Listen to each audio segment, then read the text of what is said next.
ఏళ్ళు నేనే ముఖ్యమంత్రిగా అధికారంలో ఉంటా. మాజీ సీఎం వైసీపీ అధ్యక్షుడు జగన్ అధికారంలోకి వచ్చినప్పుడు తెగ ధీమాగా చెప్పుకున్న డైలాగ్ అది. తీరా చూస్తే చారిత్రాత్మక పరాజయం మూటగట్టుకుని ప్రతిపక్ష నేత హోదా కూడా దక్కించుకోలేకపోయారు. ఓడిపోయి నిండా 8 నెలలు నిండకుండానే మళ్ళీ పాత రాగమెత్తుకున్నారు.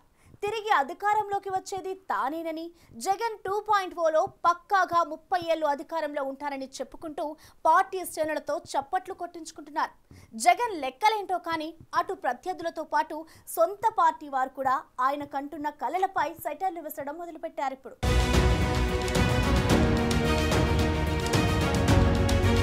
ఒక్క ఛాన్స్ అంటూ అధికారంలోకి వచ్చిన వైసీపీ అధ్యక్షుడు జగన్ తాను బటన్ నొక్కి వెదజల్లిన నవరత్నాలపై చాలా నమ్మకం పెట్టుకున్నారు. పాలనా అనుభవం లేని జగన్ ఎవరి సలహాలు విన్నారో కానీ పేదల అకౌంట్లలో డబ్బులు వేస్తేనే గెలిచిపోతానన్న ధీమాతో రాష్ట్ర అభివృద్ధిని పూర్తిగా అటకెక్కించేశారు. అధికారంలో ఉన్నంతకాలం వచ్చే 30 ఏళ్లు తానే అధికారంలో ఉంటానని ధీమా వ్యక్తం చేశారు. టీడీపీ అధినేత చంద్రబాబు నాయుడుకి వయసైపోయిందని, రాష్ట్రానికి తానే దిక్కన్నట్లు స్టేట్మెంట్లిచ్చారు.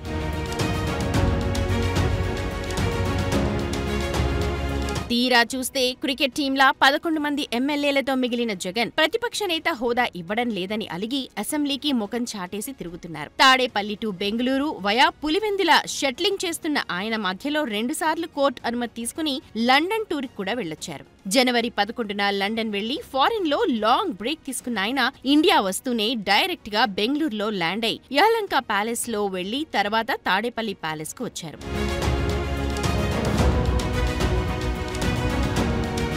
తాడేపల్లి ప్యాలెస్ లో ఉన్న క్యాంప్ ఆఫీసులో విజయవాడ వైసీపీ కార్పొరేటర్లతో పాటు ముఖ్య నేతలతో భేటీ నిర్వహించి వారికి బూస్టప్ ఇవ్వడానికి అన్నట్టు మాట్లాడిన మాటలు ఇప్పుడు పొలిటికల్ సర్కిల్స్ లో అటు సోషల్ మీడియాలో వైరల్ అవుతున్నాయి. పవర్ పోయి 8 నెలలు కాకుండానే ఆయనలో అధికారంపై ధీమా పెరిగిపోయింది.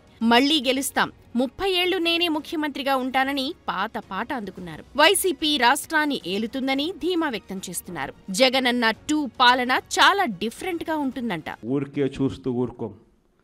వైఎస్ఆర్ కాంగ్రెస్ పార్టీ బ్రతుకుతుంది. వైఎస్ఆర్ కాంగ్రెస్ పార్టీ ఈ రాష్ట్రాన్ని ఏలుతుంది అని కూడా సందర్భంగా చెప్తాను. మరో 30 సంవత్సరాలు ఏళ్తామని కూడా ఈ సందర్భంగా కూడా మరి గట్టిగా కూడా చెప్తాను. కాబట్టి ఎవ్వరూ కూడా వైఎస్ఆర్ కాంగ్రెస్ పార్టీకి సంబంధించిన ఏ కార్యకర్త వెంటికి కూడా పీకలేడు అని చెప్పి కూడా ఈ సందర్భంగా చెప్తాను. ఇది ప్రతి ఒక్కరూ గుర్తుపెట్టుకోండి, ఒక్కటే గుర్తుపెట్టుకోండి. ఈసారి జగనన్న 2.0 కొంచెం వేరుగా కూడా ఉంటుంది. ఈసారి జగనన్న 2.0 కార్యకర్త కోసం ఎలా పనిచేస్తుందో కూడా చూపిస్తుంది. ఇది మాత్రం నేను ఖచ్చితంగా చెప్తా ఉన్నా. ప్రతిపక్షంలో ఉన్నప్పుడు కష్టాలు వస్తాయంటోన్న జగన్ చాలా కాలం తర్వాత తన 16 నెలల జైలు జీవితాన్ని గుర్తు చేసుకుంటున్నారు. అయితే ఆ కష్టాలు శాశ్వతం మాత్రం కాదని, తాను జైలు నుంచి వచ్చి ముఖ్యమంత్రిని అయ్యానని క్యాడర్ కి ధైర్యం చెబుతుండడం విశేషం. ఎవరికి ఏ కష్టం వచ్చినా తన జీవితాన్నే గుర్తు చేసుకోవాలని, ఇప్పటికీ అక్రమాస్తుల కేసుల్లో సిబిఐ, ఈడీ విచారణలు ఎదుర్కొంటున్న ఆయన భరోసా ఇస్తున్నారు. మహా అయితే అధికారంలో ఉన్నవాళ్లు వైసీపీ కార్యకర్తలను 3 నెలలు జైల్లో పెట్టడం తప్ప ఇంకేం చేయలేరంట. ఈ కష్టాలను తట్టుకుని నిలబడినప్పుడే వైసీపీ మరోసారి అధికారంలోకి వస్తుందని హితబోధ చేస్తున్నారు. నా మీద కేసులు వేసింది కూడా మళ్ళీ ఎవరో కాదు, అటు కాంగ్రెస్ ఇటు తెలుగుదేశమే. నా పిటిషన్లో ఎవరు పిటిషనర్స్ అంటే అటు కాంగ్రెస్ ఎమ్మెల్యేలు, ఇటు తెలుగుదేశం పార్టీకి సంబంధించిన నాయకులు. కేవలం రాజకీయంగా ఎదుగుతున్నాను అని ఒకే ఒక కారణంతో దొంగ కేసులు బనాయించారు. 16 నెలలు జైల్లో పెట్టారు. కానీ ఏమైంది? బయటికి రాలా? ముఖ్యమంత్రి కాలా?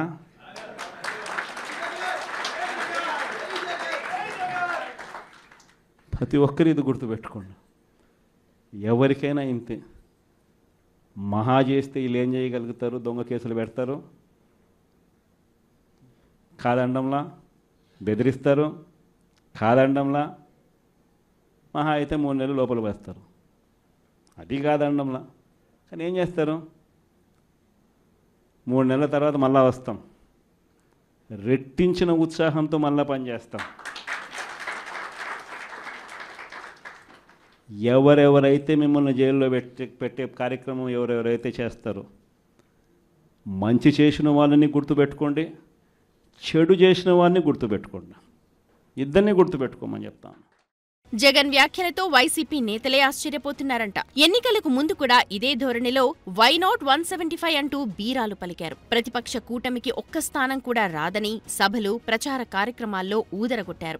బాస్ చెప్పాడుగా, ఇక 30 ఏళ్లు జగనే సీఎం అంటూ కార్యకర్తలు గుడ్డి నమ్మకంతో ధీమా వ్యక్తం చేశారు. తీరా చూస్తే సీన్ మొత్తం రివర్స్ అయింది. గత నెలలో లండన్ వెళ్లి తాజాగా తిరిగొచ్చిన జగన్ మళ్లీ 30 ఏళ్ల మంత్రం పఠిస్తుండడం తీవ్ర విమర్శల పాలవుతోంది.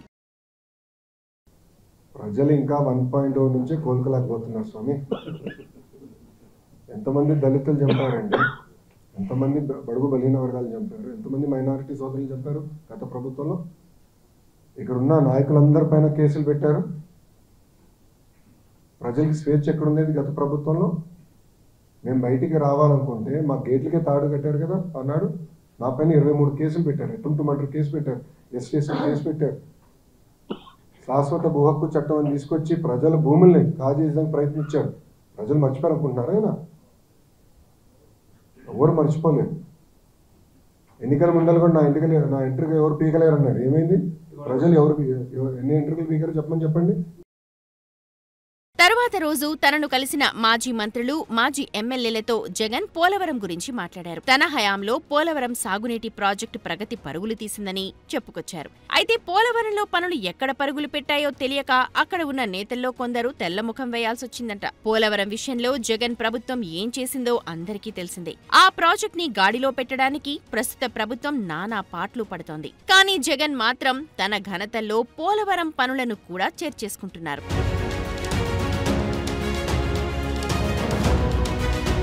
మొత్తానికి ఫారిన్ టూర్ ముగించుకుని వచ్చిన జగన్ అధికారంపై భారీగా ఆశలు పెట్టుకుంటున్నారు. మరి అన్నీ అనుకున్నట్టు సాగుతాయా?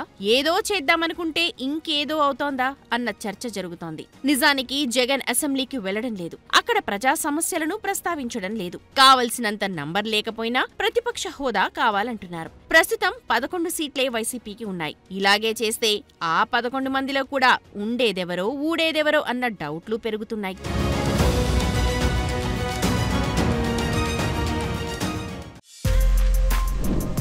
For more videos like this, subscribe Big TV channel.